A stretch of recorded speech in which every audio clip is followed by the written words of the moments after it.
বিধানসভা ভোটের মুখে দিনহাটার গোসানিমারিতে উপস্বাস্থ্য কেন্দ্রের কাজের সূচনা হলো। মঙ্গলবার বিকেলে গোসানিমারি এক গ্রাম পঞ্চায়েতের অন্তর্গত খারিজা ভূতকুড়া এলাকায় এই কাজের সূচনা হয়। এদিন এই কাজের সূচনা করেন কোচবিহার জেলা পরিষদের সদস্য শ্রাবণী ঝা। উপস্থিত ছিলেন স্থানীয় গ্রাম পঞ্চায়েত সদস্য, পাশাপাশি তৃণমূল নেতৃত্ব।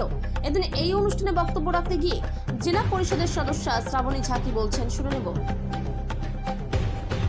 কোচবিহার থেকে সুমন মণ্ডলের রিপোর্ট, বিগ নিউজ বাংলা। নমস্কার। আজকে আমাদের খারিজা ভূতকুড়া গোসানিমারি 1 নম্বর অঞ্চলের প্রত্যন্ত গ্রামে আমাদের উপস্বাস্থ্য কেন্দ্রের শুভ উদ্বোধন হতে চলেছে।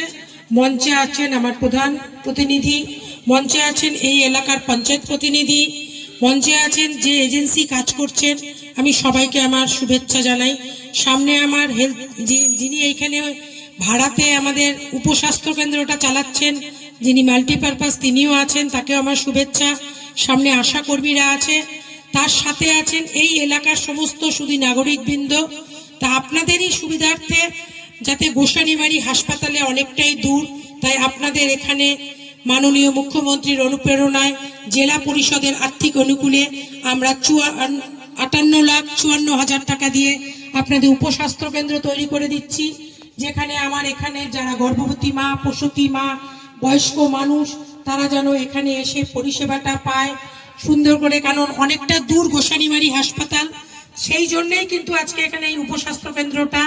এর আগেও গোসানিমারি 1-এ হয়েছে রাঙাপানিতে, আজকে এটা দ্বিতীয় আমার গোসানিমারি 2-তে। এর আগে আরেকটা গোসানিমারি 1-এ, এর আগে গোসানিমারি 2-তেও একটা কালীগঞ্জে হয়েছে। তো এটা বিভিন্ন স্বাস্থ্য পরিষেবাটা মাননীয় মুখ্যমন্ত্রীর জন্যই আমরা প্রত্যেকটা গ্রামের মানুষ আজকে যাতে স্বাস্থ্যটা ভালো করে আমাদের চিকিৎসাটা পরিষেবাটা পাই, তার জন্যই আজকে এটা শুভ উদ্বোধন হচ্ছে। তা আমি চাইবো সবাই এসে সহযোগিতা করবেন। যে এজেন্সি কাজ করছে তাকেও আপনারা সহযোগিতা করবেন, যাতে কাজটা খুব সুন্দর করে, যে টাকায় কাজটা হচ্ছে, আমি চাই বলে রাখবো এজেন্সিকে আপনারা সুন্দর করে কাজটা করবেন, যাতে কোনো কাজ করতে গিয়ে যাতে কোনো ঝামেলা না হয়।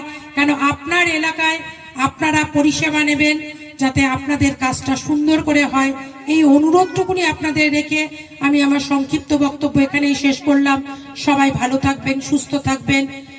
নমস্কার সবাইকে।